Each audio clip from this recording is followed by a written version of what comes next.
Mr. Stevens? Hey there.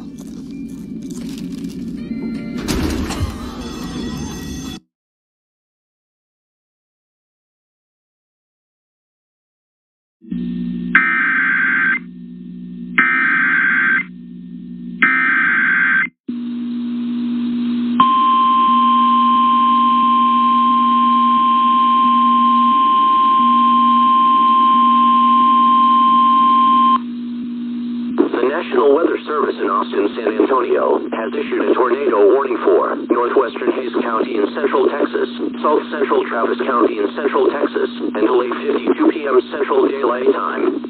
At 8:22 p.m. Central Daylight Time, National Weather Service Doppler radar indicated a severe thunderstorm capable of producing a tornado.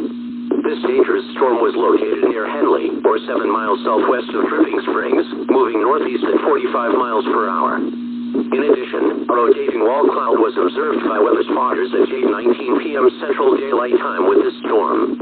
This storm has a history of producing ping-pong ball-sized hail as well. Locations impacted include Henley, Dripping Springs, Driftwood, Bear Creek, Cedar Valley, Pace, Lady Bird Johnson Willard Flower Center, and Manchuka. Take cover now. Move to an interior room of a sturdy building now. Avoid windows. If in a mobile home, a vehicle, or outdoors, move to the closest substantial shelter and protect yourself from flying debris.